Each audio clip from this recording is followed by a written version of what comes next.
A primavera está a chegar e com ela novos ritmos de leitura.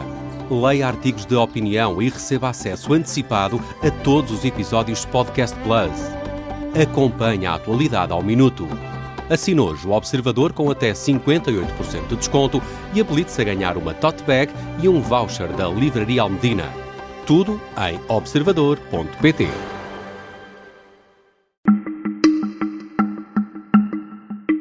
Esta é a história do dia da Rádio Observador. O enigma que o PS não conseguiu resolver.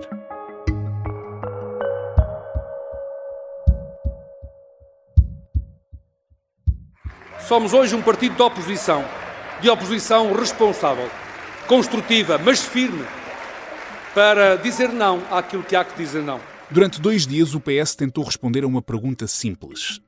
Quer ser uma oposição dura com o governo ou uma oposição disponível para negociar?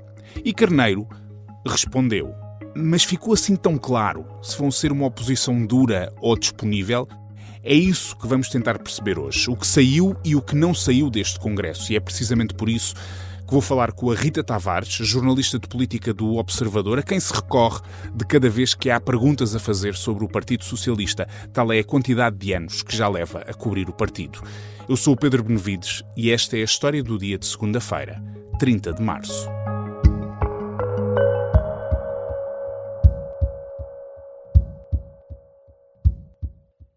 Olá, Rita. Olá, Pedro.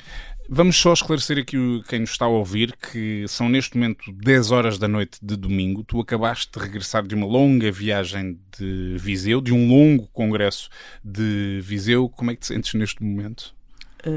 Está tudo bem. Pronto, é isso que queremos saber. Fresca. É isso. Então, se estás fresca, estás em condições de responder aqui à minha primeira pergunta, que é: o que é que correu bem a José Luís Carneiro neste congresso? Que foi um congresso tranquilo, não é? Não houve assim um problema de maior nestes dias, foi calmo. No sentido em que não houve vozes da oposição a contestarem? Não houve sangue, houve algumas vozes críticas, sim, mas são umas críticas ainda muito tenues. E José Luís Carneiro até pareceu encaixar algumas dessas críticas quando prometeu que a partir de agora fará uma oposição mais firme.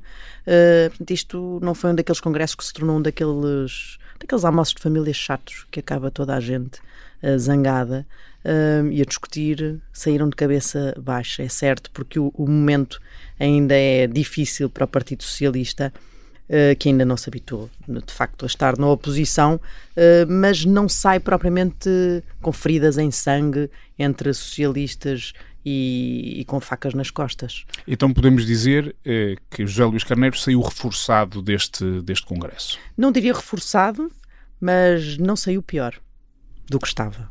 Que não sendo... enfim, não é um elogio, mas pronto, não perdeu grande coisa, é isso. O que me estás a dizer é que o meu correu bem já começa a roçar o negativo, não é? Estou a sentir, talvez. Nem sabes o que vem aí com o correu mal. Então vamos a isso. O que é que correu mal então a José Luís Carneiro? É que foi um congresso tranquilo.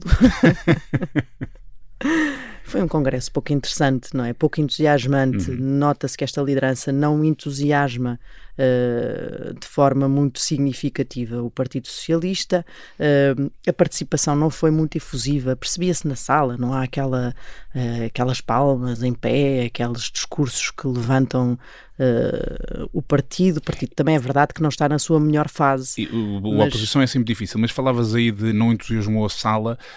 Eu que estava de fora via muitas vezes na televisão imagens de um congresso praticamente às moscas, muitas mesas vazias. A própria sala foi concebida como se o PS fosse aquele partido do governo, não é? E depois foi difícil se calhar compor aquele cenário todo com militantes aguerridos e completamente empenhados na batalha que têm pela frente, até porque a batalha que têm pela frente não é a melhor batalha do mundo, é uma batalha de deserto, dessa travessia difícil, e depois houve aqui algumas questões também neste congresso, que é a diminuição do número de delegados para metade, portanto, daqueles que participam no congresso, porque foi uma decisão que foi tomada. A justificação da direção é que a sala não havia espaço para mais, com tudo o que aquilo queriam fazer à volta, de painéis com independentes a discutirem ao mesmo tempo em salas à margem do Congresso políticas e propostas políticas que o partido poderia apresentar no futuro.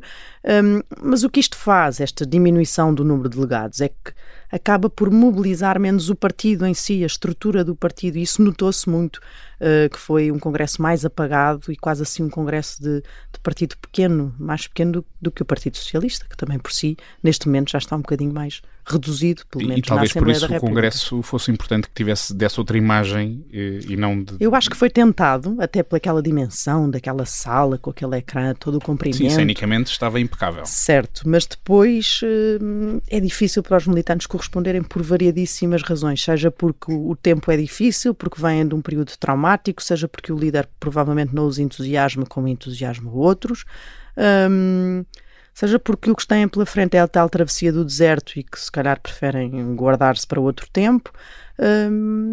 Tudo isso cruzado, acho que deu este desânimo assim geral que saiu deste Congresso. E sobre o PS do futuro? Havia uma grande dúvida nos dias que antecediam este Congresso, que era, afinal, que oposição é que o PS vai fazer daqui para a frente, porque estamos num quadro político inédito. O PS está reduzido à terceira força política, enfim, ali quase empatado com o Chega. Na questão dos cargos externos da Assembleia da República, vemos uma negociação que tem aparentemente sido feita mais com o Chega do que propriamente com o Partido Socialista, e então colocou-se a questão: que lugar de oposição é que o PS vai ocupar? Se seria mais agressivo com o governo ou se seria um parceiro fiável de negociações quando elas fossem necessárias? Havendo essa dúvida antes do Congresso, que resposta é que saiu depois destes dias? Saiu uma resposta e há bocado eu dizia que parece que ouviu e que até acatou algumas dos reparos que lhe foram sendo feitos por alguns dos socialistas mais notáveis no palco do Congresso e mesmo antes do Congresso. Estou a falar de nomes como Mariana Vieira da Silva, Duarte Cordeiro, Fernando Medina, Alexandre Leitão, enfim, foram vários, Ana Catarina Mendes, que falaram tanto no Congresso como fora do Congresso e que deram aquele impulso, ou tentaram dar aquele input para que a liderança do partido tivesse ali um bocadinho mais de dinâmica e mais firmeza na apresentação das suas ideias e até na oposição que faz na Assembleia da República ao governo. Menos parceria, houve até uma moção setorial que foi muito falada, que pediu isso, essa menos parceria com o governo e mais proposta de uma alternativa. E o José Luís Carneiro, que entrou no Congresso, eu diria que até numa mensagem muito confusa, porque é a mensagem do quem colhe tempos, quem semeia ventos colhe tempestades, que não percebemos muito bem até onde é que poderia ir o Partido Socialista na relação com a AD, se aquilo significava que podia vir aí uma ruptura ou se não havia uma ruptura. A verdade é que quem lhe pedia para ter uma oposição mais firme também dizia que era importante que o partido não virasse costas ao governo, porque é um partido de poder e não pode desresponsabilizar-se pelas grandes reformas do país, tem que estar disponível para participar nelas e não ficar acantonado na oposição a um lugar de partido de protesto. Portanto, o PS tem que ocupar o espaço do Partido Socialista na oposição e tem que se habituar a esse lugar com naturalidade. E perante isto, perante o que lhe foram dizendo no concreto, o José Luís Carneiro saiu a dizer que vai fazer uma oposição mais firme, a prometer isso mesmo, mas ao mesmo tempo a prometer também que não vai ficar em silêncio perante os erros do governo. Portanto, tentou aqui eu há bocado estava a pensar nisto e pensei que o PS entrou no meio termo e saiu em meio termo também, porque não rasgou, e isso foi fruto também de algumas coisas que José Luís Carneiro foi ouvindo, o que também é curioso, porque nós não imaginámos até hoje ouvir de José Luís Carneiro que ele ia rasgar com o que quer que fosse. Sim. Porque ele é o socialista moderado e era o socialista que fez oposição a Pedro Nuno Santos em 2023 naquelas diretas, dizendo que ele era a alternativa que podia construir pontes com a direita, certo, ao contrário do radical que estava do outro lado, que só sabia entender-se com a esquerda. E portanto, até foi engraçado de alguma maneira percebermos que havia aqui a dúvida de José Luís Carneiro poderia romper, e foi irónico ver alguns dos nomes que antes estiveram do lado de Pedro Nuno Santos dizerem a José Luís Carneiro: calma, é melhor não romper. E José Luís Carneiro saiu a dizer: então não vou romper, mas vou ser firme na oposição. O que é que isto quer dizer? No que é que isto se vai materializar? Neste momento ainda ouvimos muito pouco sobre isso, não é? Ouvimos algumas propostas que José Luís Carneiro fez e percebemos que ele vai deixar de enviar cartas ao Primeiro-Ministro quando disse, ao longo da sua última intervenção, que agora vai apresentar propostas, mas é aos portugueses. Em maio, para maio, prometeu já uma reforma da Justiça, uma visão do PS sobre a reforma da Justiça, e está mais virado para fazer as suas propostas perante os portugueses e menos nessa troca de correspondência. Troca de correspondência não, essa correspondência não correspondida que vai para São Bento, mas que nunca vem para o rato. Então, basicamente, este enigma de qual é que vai ser o lugar do PS, na verdade a resposta é talvez o meio caminho seja aquilo que parece ser o rumo que sai deste congresso do Mas Partido se repararmos, Socialista. sai exatamente no mesmo sítio que entrou, mas com José Luís Carneiro a parecer que ia fazer uma coisa que afinal não fez e ficou tudo bem. Portanto, aí até houve alguma arte em conseguir aplacar essas críticas e até fazer parecer que foram incorporadas no discurso de José Luís Carneiro, quando na verdade ele está exatamente no mesmo sítio, que é, continua colaborando com o governo, continua a querer convergir, falou em duas áreas muito sensíveis, onde disse que é a saúde e também a reforma laboral, onde disse que está aberto a alterações e onde está aberto a fazer propostas desde que cumpram as condições que o Partido Socialista coloca em cima da mesa, que são genericamente aquelas que já são conhecidas nessas áreas,